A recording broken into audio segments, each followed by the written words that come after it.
kind of disturb some of the talk, but I just wanted to ask you kids a question if I could.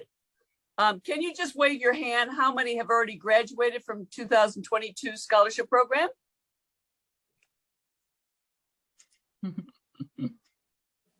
There's some waving. Some waving, and the wave if your graduation is coming up soon, the next couple of weeks. Wave. Great.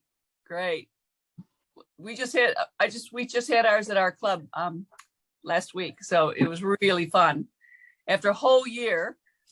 So Julie, we want to say some words? Yeah. Welcome everyone. I'm going to try and take a photo of everyone's face. There's still people joining, so we might do it at the end of the session. If you have any questions that you want to kind of ask that haven't already been asked, in the reactions, you can actually raise your hands. So I'll keep an eye out for anything.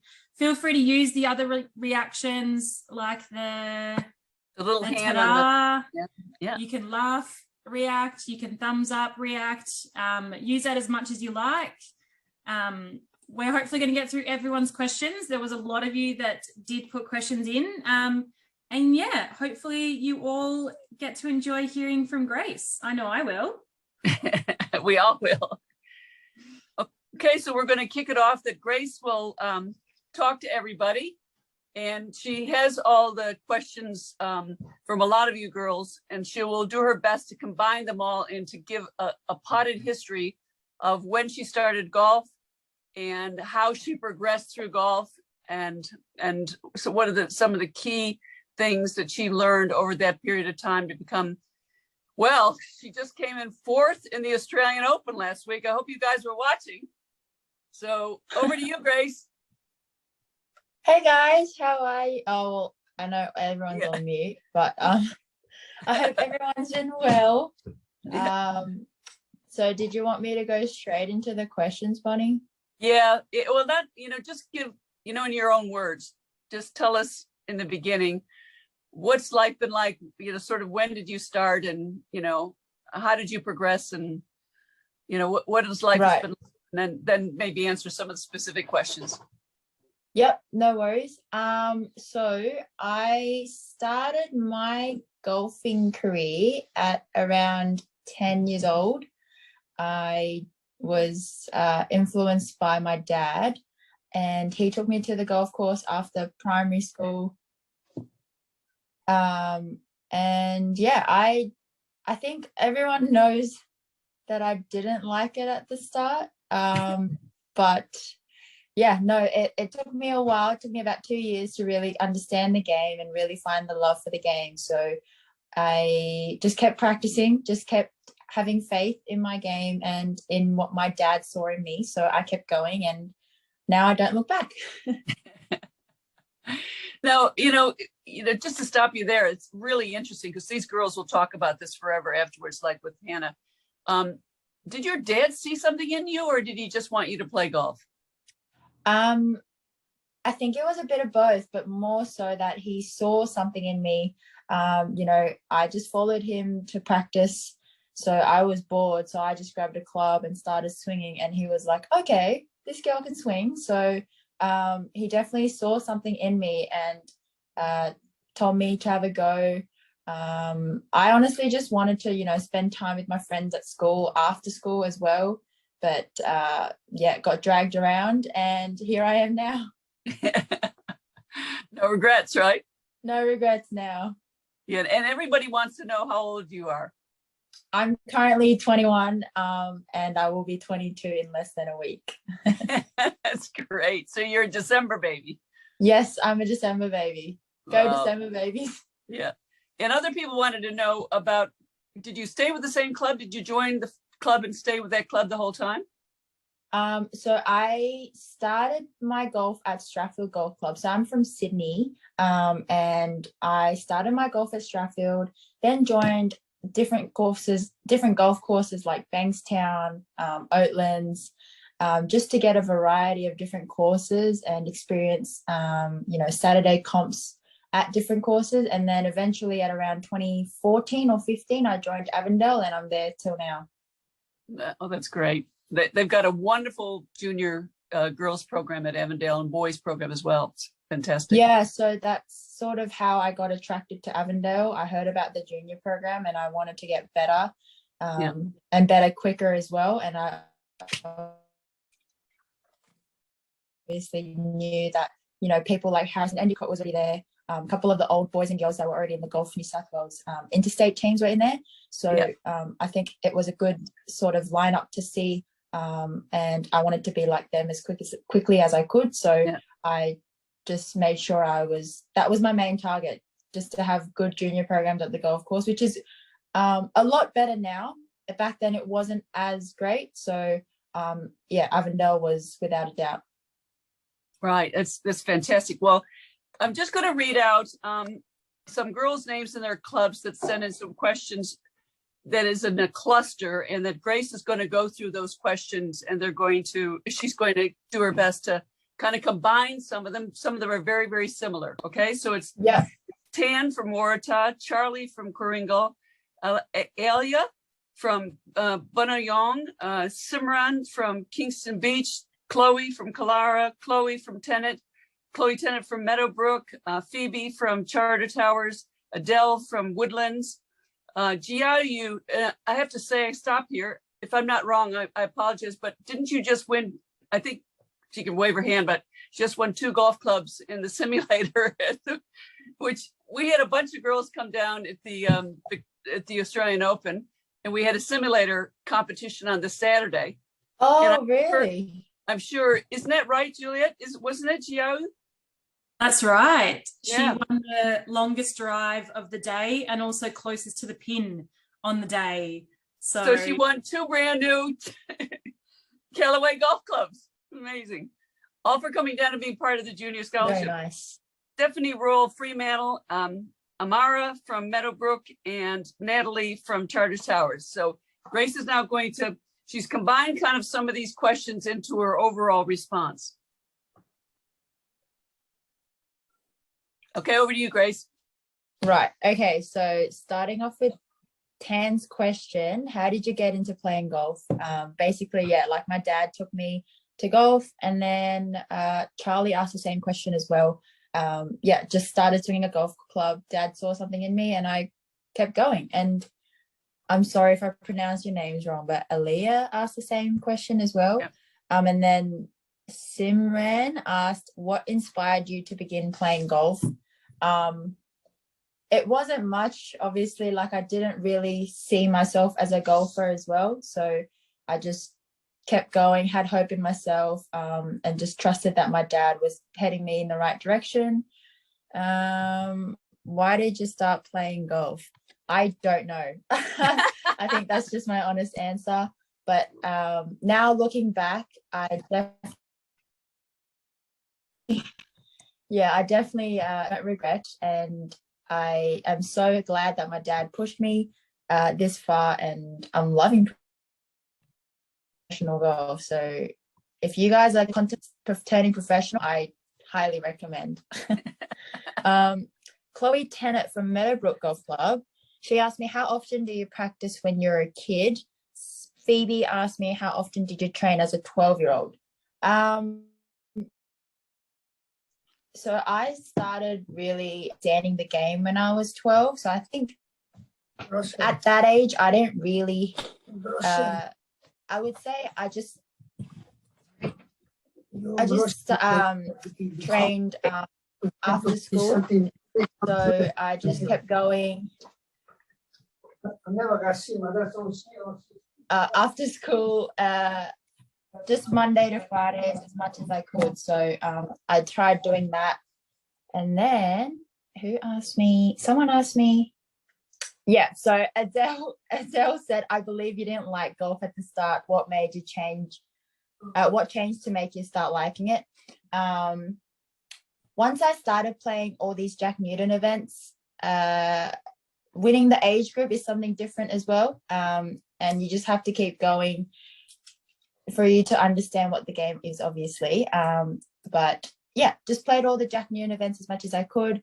And I started winning my age group, and then, you know, things get exciting. You play against your friends and you win some, you lose some. So I think that whole experience sort of kept me going. And then, why did you become a professional golfer? I say my main reason, people would love to have enough.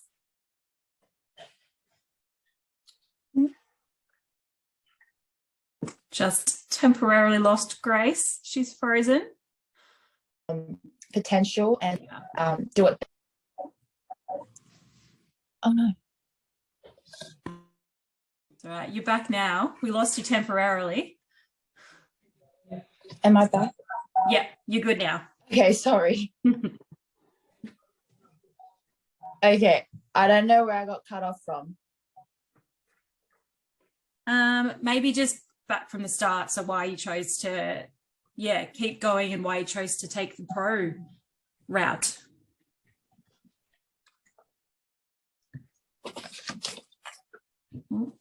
Yes, professional, hoping I would have enough potential and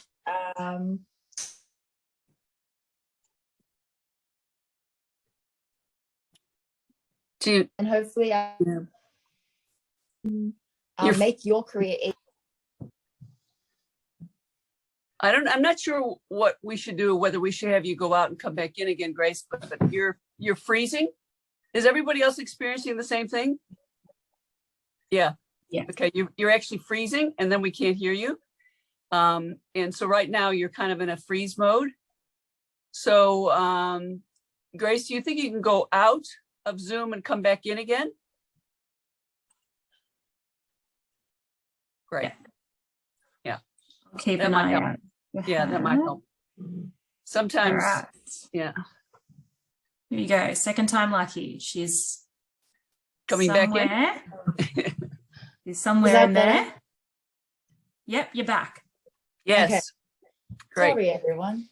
No, it's not your fault. It's technology. Sometimes Zoom goes a little bit nuts. Okay. Okay. Okay, going back to my professional question, I turned professional so I can have enough potential and experience so then I can make every one of you guys experiences easier. Hopefully your golfing career easier and better.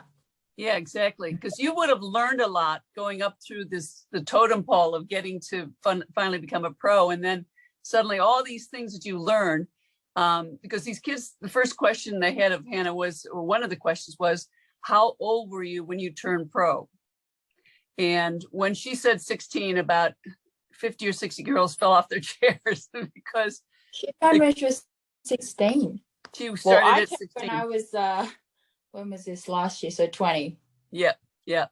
So, I mean, and she told the story how it happened because, you know, her father was really keen, like yours, to get into golf. And then all of a sudden, you know, she started playing really young. I think it was 5. And then, you know, just got better and better and better. And they kind of had a deal with each other that if she studied really strongly and well, that he would allow her to consider being a pro and then still continue to study. And then she did. So everybody went, oh, Mom, you know, so we had sort of reactions back. No, too young, 16 is too young. But you did it the more conventional route because 20 is still a great age to turn pro because you've gone through and you've learned it. And so I wanted to ask, did you play for the state teams? Yes, I did. I played all throughout my junior and amateur career for New South Wales. Right. And did you play for the country? And I was in the high performance squads as well. Yes, Great. I represented Australia several times before I'm professional. Wow. See, that's really big. And that's an important thing, I think, to share with the kids is about that friendship that you make with all those teams and going away and competing and everything, playing for your state and then for your country. Yes, absolutely. Playing, just being able to be lucky. And when you get to that stage of getting good to be selected for overseas travels with Golf Australia, you get to meet different people from different countries. You might meet them again along the line if you guys decide to go college or play, tournaments overseas. And then eventually when you turn professional as well, it's nice to have that connection and networking. So it's really exciting. Yeah. One of the things I noticed when I first met you is you're one of the friendliest people I've ever met that has turned pro. Honestly, you've always had time to sign autographs. You always have time to talk to somebody, to talk to little kids that are standing on the side ropes. And, people never forget that. They really don't. I mean, even Juliet had you sign a golf club for the winner of the simulator. And it's just, it's no problem. You're very happy. Absolutely not. I would love to spend as much time as I could with you guys. Hopefully, I'll be able to give back to you guys eventually as well. But starting off with the little things, giving back a little bit of my time at least, hopefully will make your day, and then eventually help you guys motivate to get better as well. That's it. Because the kids will all leave here and really be very excited about being a little mini Grace. So what I might do is some of the combined questions. There's a lot of questions that we get from kids, and we got for this session about your mind. And how much time did you spend working on different techniques for your mind? Because they want to know if they had a bad shot, how you overcome it. Or if you have a bad putt, do you let it stay in your mind so you keep on putting badly because you had a short putt you missed? What did you do? I mean, you're smiling because this is what we all confront, whether we're amateurs or pros, is that once you do a putt and it misses and it's really short, are you going to do it again? But it's so frustrating. Help us understand about the work you've done for your mind. Yeah. Yes. So throughout having to be in the high performance squads, we were lucky to have several sessions to meet with certain sports psychologists. Okay. I personally didn't continue seeing any of them just because I know what to do. Everyone tells you to be patient, to be having one shot at a time, one hole at a time, making sure you just give it your all. We all know that. I think for someone like me, I would love to have a mentor rather than a psychologist. Someone like Kari Webb, I can ask how they did it, So hopefully then I can ask how, when she was in a certain situation that I'm currently facing, how did she do it? Or even Hannah Green, having to have that contact was very important for me. And then it's tough. It's really tough because you miss a short putt and you're just sort of over the ball again, and you're like, oh, I can't miss this one again. And it's tough, but. And do you ever say anything in your mind before you do the putt? Or do you just let it flow? Got to make sure you give it your all. What it's going to be, but make sure you do your pre-routine. I think it depends on the situation. Sometimes when in the middle of your round, I try to just go slow a little bit. Maybe at the start or towards the end of my round, I make sure I take my time and settle my mind first before I make the putt. Otherwise, potentially I could make another mistake. Yeah, absolutely. That's really, and the questions about the mind were Audrey from rural Hobart. It was really cute. She said, I'm 13 years old. What is the best way to move on after a terrible shot? Sometimes I find it hard. Sophie, how to stay in control if you start the round badly. So it's all about the mind. And Bronte saying, how do you cope with a bad shot on the golf course and how do you refocus? So you've just helped us with that, because a lot of people talk about these sports psychologists, but other people just naturally can train their mind their own way like you did. Yeah. Frozen. Okay. I think it also helped since. Oh, am I back? Yep. Okay. You're back now. It also helps now that we all have phones. If you spend time a lot on TikTok or Instagram, make sure you follow some positive pages. Right.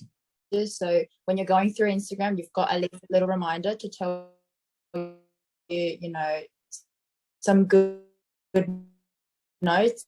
Yep. That's sort of how I kept yardage books or Yep. a little notebook when you play around as well, making sure. Yep.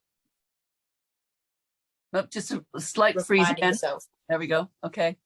Have you ever done things like write a positive line on your glove or something to keep on, you know, sort of a mantra, thinking something positive, or you just keep it in your mind? Yes, absolutely. I had, well, I personally did what I had friends that wrote, Oh dear, poor Grace. We got this freeze again. Okay, go ahead. Maybe we should just try, just turn your video off and see if that helps the audio for a bit. We can turn it back on again just to see if that helps it. And the other thing I've done is, for some strange reason, if I put in earplugs, is that better? Yep, that's better. Yep. Yeah, let's try that for a bit and see if that Good helps. idea. Okay. Yeah, sometimes I put in these and then it tends to get the freeze out of the way. So, you know, that's good. You were just about to say, when I suggested the note on the glove, the affirmation, something really positive. You know, I'll never quit, or something like that.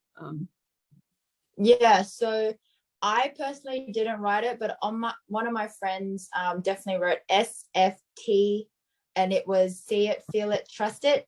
I wrote things like that on my golf ball. I wrote, like, you know, one hole at a time, or I put it a lot in my yardage book and making sure I had those little reminders along the way, because I had to look at my yardage book, you know, or little notebooks that you guys might have that have your distances, things like that. Yeah, that's fantastic. So I'll just move on to the next little group. It's a kind of a cluster, and they want to know how often you practice, what a typical day is like for you now that you turned pro. How many hours do you practice a day? And that's come from Amity, Chloe Liptak, Amity from Virginia Golf Club, Chloe from Westward Ho, and Giselle from Royal Fremantle. Thanks, guys. So yeah, I practice generally around 4 to 5 days a week. I used to always practice 7 days a week. Wow. I'm a bit of a grinds person, so I love practicing. And that includes playing holes as well. So I've reduced that a little bit to my needs. I currently need to go to the gym more than I need to go to the golf course. So I've altered that a little bit. So I practice 4 days a week at around 3, depending on the day, but 3 to 6 hours each day. And then making sure I take my time to relax and, you know, whatever I want to do, you know, meet my friends, maybe spend time with my family, you know, go out for a walk or something you want to do during the other days, I do those. All right, that's great, because that dovetails into a question from a young protege of mine, Sophie Tong from Clara Golf Club. She's just turned 10 2 or 3 days ago, and I met her when she was 6. And anyway, what she asked is, what kind of fitness do you do to improve your golf performance, meaning physical fitness? And you said going to the gym. What sort of things do you do at the gym that you focus on to make you better as a golfer? I go to the gym at least 3 times a week. I'm from Sydney again, so I train with the guys at Precision Athletica. They've created a program around my needs and my body works, and I also sure I'm moving properly and my mobility is on top of its work as well. So currently I need to up my visits to the gym. I need to get stronger and bigger during the off season before I go back to this. Before I go back to United States. So making sure I prioritize that during the off season. Yeah, this was something that because I've been involved helping out the ALPGA in those days, the women's professional golf, since the 90s, and they never really worked out at a gym in the 90s or early 2000s at all. Very little, unless it was a specific thing about their body they wanted to strengthen. Now this is quite a big deal to actually work out of the gym. So you must, so this,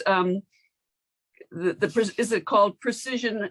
That they must focus on sort of your upper body, your arm strength, your things like that. Might be frozen again. I don't know. Yeah, absolutely. Okay. Yeah, I mean, obviously back in the days, going to the gym was never a big thing for golf. No. You know, if you say you play golf, it was a funny thing. It was something to laugh about, but now people actually respect the game. Yeah.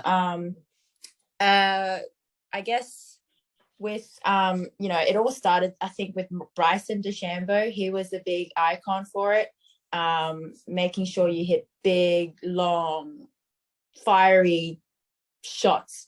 That was the big thing, and he looked big as well, and obviously everyone looked up to that. Nowadays, yes, precision sort of I guess creates programs for me. I'm not that strong. I'm not a very long hitter. Girls, you don't need to be a long hitter. As long as you hit it straight and keep it in play, you'll be fine. Yep. Good advice. Yes, so I'm currently working all throughout my whole body, my entire body, making sure my upper body is weaker than my lower half, so making sure I get stronger in that. But yeah, pretty much just all over the body and making sure you are strong and fit for it. Great. That's really good. Okay, I'll just move quickly on to another little cluster with Kyla from Penfield Golf Club in Alexia from Mount Dermot. And they said, what motivates you to keep on playing golf for many, many years? Both of them say the same. Yeah, you know, what motivates you to keep on getting better? What motivates you? So are you naturally a self-motivator that you don't need to have motivation because you love the game? Or do you have to keep yourself emotionally positive? No, I think golf in general just keeps me going. It just motivates me as a whole. I would love to win some majors, and then I'm also wanting to give back, obviously, but I am a bit of a shopping addict, so that's a bit of a problem. No, but I would love to, you know, like Kari Webb, you know, be that sort of icon, have all those achievements, become a Hall of Famer, become #1 at one stage, and have that potential to give back to these girls, especially like the upcoming. I would love for them to experience, have the support to experience as quickly as they could, and see what the taste of professional tour is like. Yeah, that's a great answer. Do you know what number you are in the world now, since you've done so well with the Australian Open? I am currently, I've moved up to 172, I think. Wow, that's great. And when you started the Epsom Tour, were you listed as a number at that stage? Yeah, no, I was, but I think I was outside 300 at that time. So you've done that since March of this year. Yeah. It's unbelievable. Wow. You hear that, kids? I mean, she's gone from over 300 down to half of that, literally. That's amazing. Okay, well, we're going to be up in time in a few minutes, but I've got a few more. Can you stay for a few more? It's okay if you can't. Absolutely. Oh, great, Absolutely. great. Okay, there we got it's a really cute one here. Aria from Victoria Golf Club this last week. What is your favorite club to play with?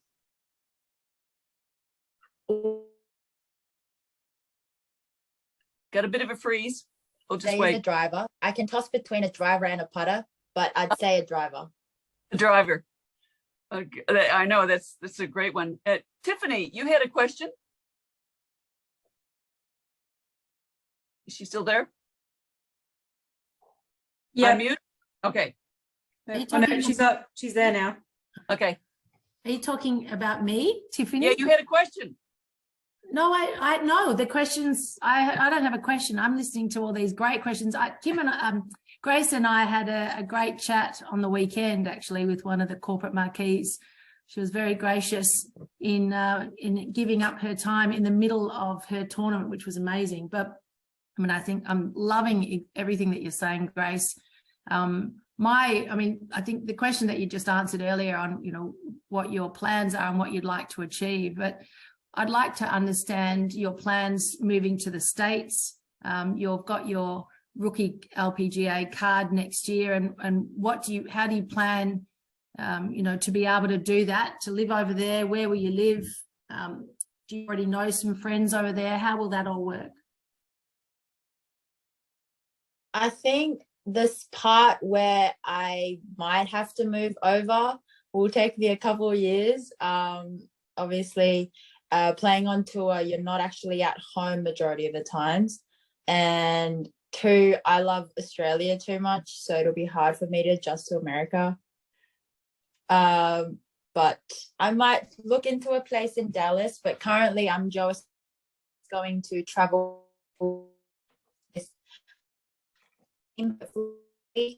have dad with me as well, and yeah, just do my best. That would, it'd be great to have does your dad ever caddy for you, or do you have another caddy? I have not looked into a caddy yet, but I am asking around, and people have been asking me as well. So I'm asking people like Hannah Green whether these people are actually professional caddies or not. So yeah, I'm doing my research as well. I mean, I remember meeting Kari. I didn't actually meet her. I watched her. She came as an amateur to play at Kalara. They were having a big amateur tournament back in the early 90s. And the women still talk about her drive on the 18th hole to this day. And this is like 30 something years later. But just wanted to ask from this young girl, Gemma, do you have any tips for distance control on short chips or pitches? Yes. So before, when devices were a thing, I had cones laid out on the range and made sure I was doing 10-meter increments or 20-meter increments, 15 if you'd like, whatever you'd like, and made sure I was working hard with different clubs as well, and I'm trying to knock the cone down. That's how I did it when I was and then obviously when you have your coach with you or someone who has a TrackMan or any sort of devices like that, make sure you utilize that time as much as you could. Yeah, that's a good idea. Actually, I've seen people train that way. We've got one from Sophie Moffat. What was the biggest challenges when you started on tour? So you haven't been on tour very long, but is there a big challenge that happened when you? Because just explain to the girls, there are 2 tours. Most of the young girls I found don't understand. But when you get to become a pro, you have to, well, maybe you could explain, Grace, how you have to qualify to get your Epsom Tour card. So I had to play pretty much the whole season, as many tournaments as I can, to basically, it was called the Race to LPGA. Yep. And I had to be the top 10 highest, I guess, winners prior to my. Oh, you had to be top 10 in Australia. Am I lost? So we've lost you. Am I back? Okay, go ahead. You came back. Not yet. Okay, so just so the kids understand, in order to get your card to go play on the Epsom Tour. Yeah. Go ahead.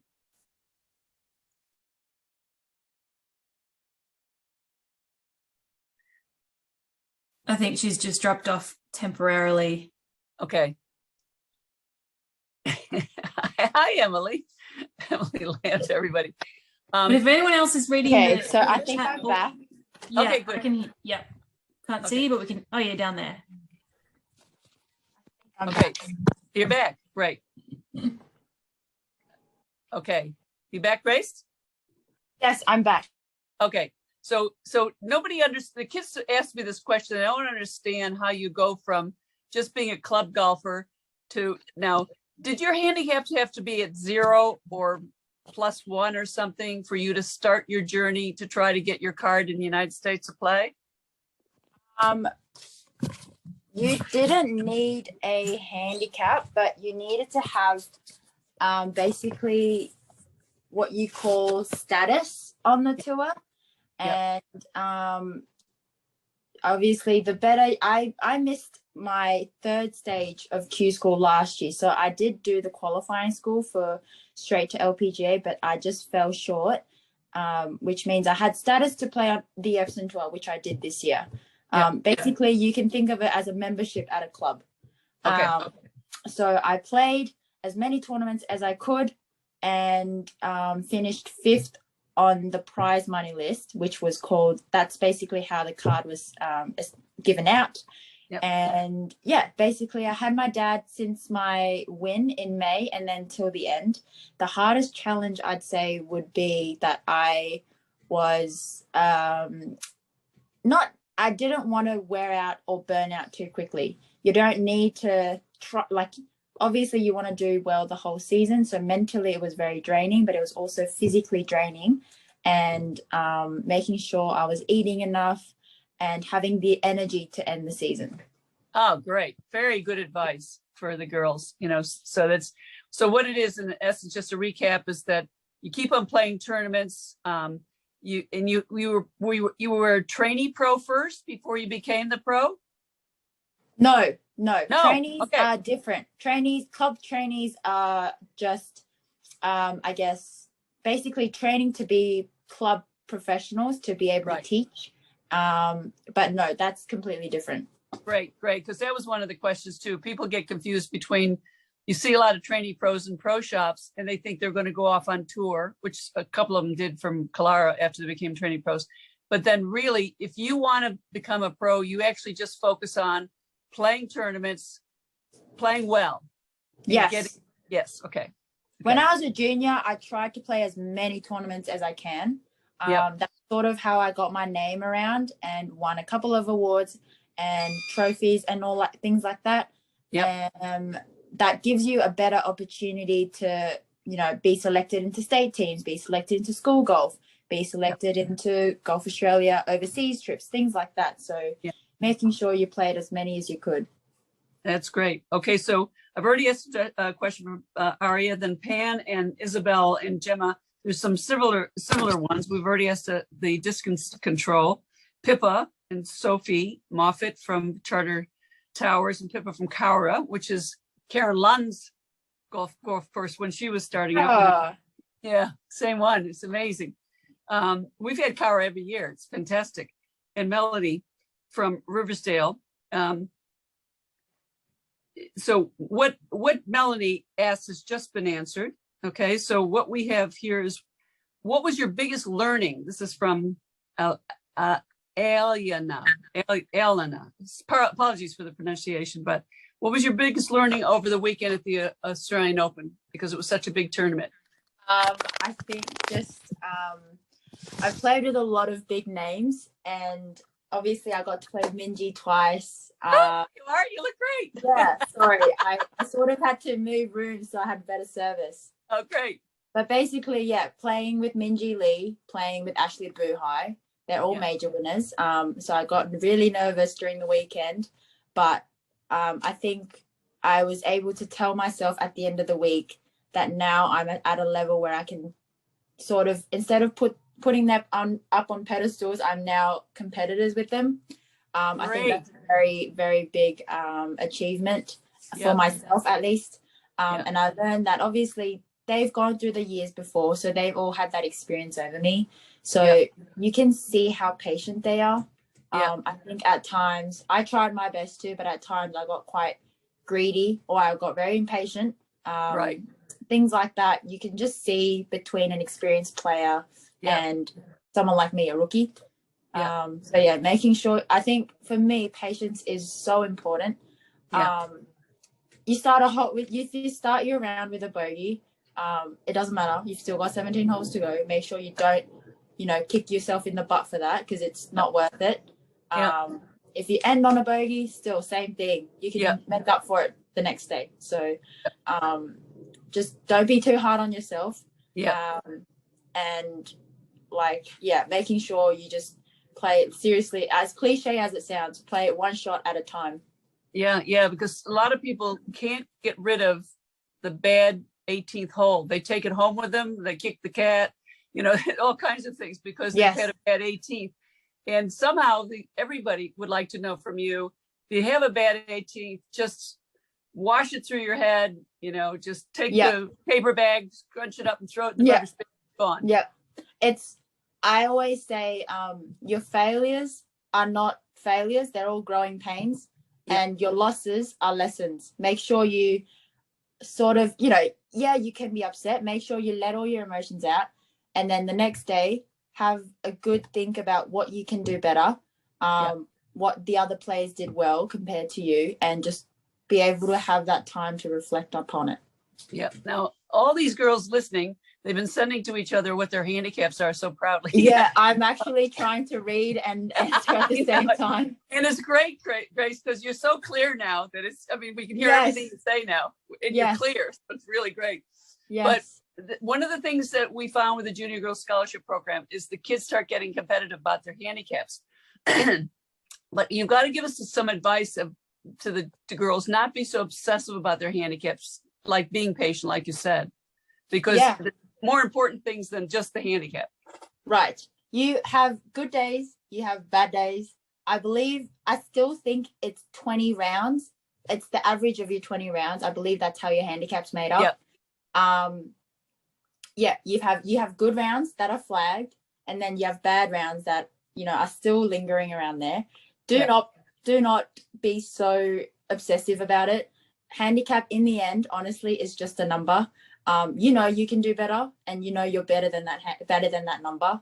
That number doesn't define you girls at all. Playing club comps, just play as many times as you can to make sure you sort of are quite settled in scoring that average number, and then hopefully you can play at different courses and then try to beat your handicap or try to have 36 points. But yeah, that number doesn't define you girls at all. It's just I think it's something to look upon and make sure you can beat every time. If you don't, it's not a problem. You got bad days as well. I've had lots of bad days. I had 26 points the other day, so it's not a bad round. Yeah, exactly. Now, the other thing that's come up, because we're now going to year 3 of the scholarship, we're going to have over 1,000 girls next year, is about some of the girls say, we just like to play with each other girls, and other people say it's good to grow up to play sometimes on a Sunday in a mix with adults or people you never met before. What would you suggest to the girls? I think it is so much fun playing with your friends. You can have little bets going on, you can have little games. And I guess the only thing I'd like to say is don't get too comfortable. You're never going to play with the same people during tournaments, so you've got to learn how to be playing with different people, different age groups, your mates, younger, older, way older, like it doesn't matter. You need to be able to expose yourself enough to be comfortable in your own self, and make sure you can sort of play your own game without getting too distracted with who you're playing. I love it when I get paired with my friend like Stephanie Kiriakou. I love it. Yeah. But at the same time, you can't get too excited about it and not focus in your own game. Yeah. You've got to be able to get back on track with everyone you play with. Yeah, that's really, really great advice. This is a cute one from Alexandria. She said, I've worked really hard in my game in the last 5 months and dropped my handicap by 25 shots. How do you deal with jealous girls? I think you just don't worry about them and keep going. Wow, that's amazing. You should definitely brag about it. I'd be having all the bragging rights about it. That's truly amazing. And I think you can make them jealous if you keep going lower. Oh, good. Well, so jealous is normal because girls are going to be jealous of each other. Jealousy, if girls are, whether they're girls or guys, your competitors always going to be competitors. They are going to drop comments on you because they're jealous of how good you are. So don't think that they're trying to get up in your head. You're actually up in their head before they get to your head. So girls, just keep going, and yeah, just have all the bragging rights. Don't be too, don't show off too much. But when you do win, or when you do have a great achievements, you deserve the claps. So brag about it. And Josie said, how do you stay calm under pressure? Oh, when I was a junior, and maybe at the start of my career, people would tell me that I don't look nervous. I think you just got to fake it till you make it. Like really just try. You don't need to like go out of your way and smile, but just making sure you don't look too nervous, or you don't look too stressed. I think physically, if you are like that, mentally it will naturally happen. If you're all like nervous and jittery, your mind's going to be messy as well. Just making sure you take slow breaths, walk slowly as appropriately as you could, and then take it one step at a time. I think obviously the natural reaction when you're nervous is you start shaking, you get all nervous, you start drinking more water, you breathe quicker. Like you need to go the other way. Breathe slowly, take some deep breaths. If you have a caddy, talk to your caddy that you are nervous and let them help you get calm down as well. I think you just got to practice that. And if you didn't have a caddy and you were swinging too fast, this is another question that comes up a lot. You don't sometimes notice that you're swinging faster and faster. So your caddy will tell you, that, gee, got to slow that down, Grace. And you don't realize it. You're in the shot. Your mind's in the shot. So is there something that you say to yourself, I think I'm swinging too fast. I'm going to get my tempo, like take a few more practice swings or get the tempo back? I do that all the time. You don't realize it can happen with your golf swing. It can happen with your putting stroke. It's just a natural instinct. When you're nervous, you quicken things up. The two things that are in my mind right now is, if you're taking practice swings, take a couple really slow, a couple at 25%, a couple at 50, 75, and then 100, and then find your middle. So you go one extreme to the other, and then find your middle, and make sure you have a lot of practice swings with that middle, back to what you normally are. And then I guess the other thing was, if you don't have a caddy, I think you've just got to have reminders in my notes. And if you have a head count, if you've got like a 1, 2, 3, or like a 1, 2, 3 sort of rhythm in my head, that helps me as well. That's good, because some kids, their parents have told them to listen to a metronome. Tick tock, tick tock. I still do. Do you? Okay. Yes, absolutely. Yeah. It helps all the time, whether you're swinging or your putting stroke is great with the metronome as well. Okay. So when you're practicing, do you ever turn it on and listen to the tick tocking? Yep, every time.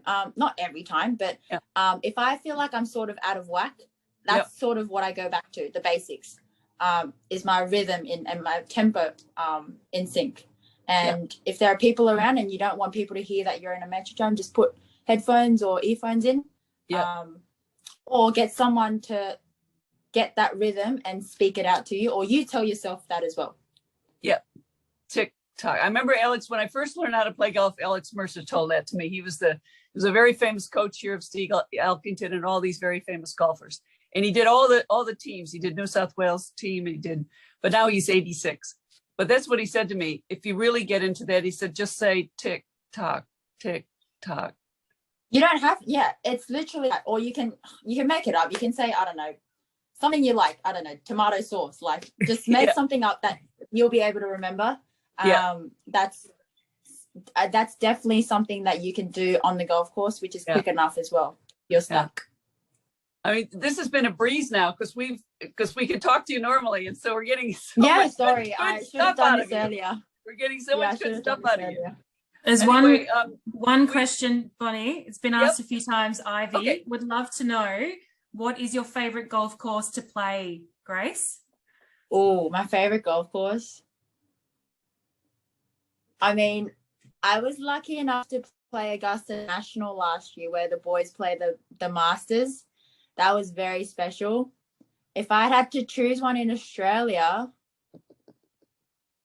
I'd say Kingston Heath. Kingston Heath's a really good golf course. Yeah, I agree. Yeah. It's fantastic. Yeah. So we've taken a lot of your time.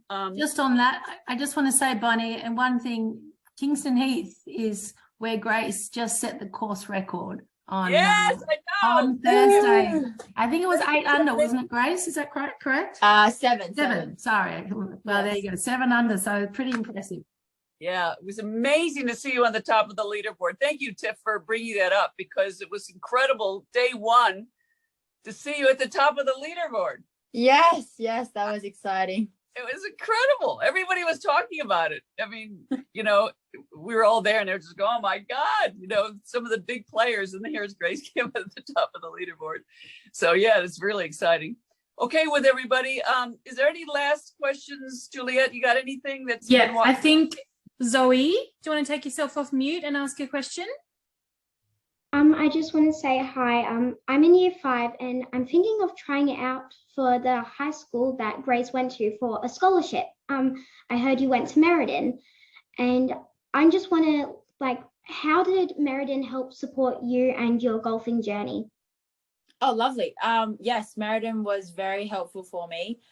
It was already such a, I'd say a very sporty school, especially with tennis. So they were very flexible and the teachers understood when you're away, playing tournaments or you've got a camp coming up. So when you're away, all the teachers emailed me the work. So it was a lot easier for me to catch up in my own time.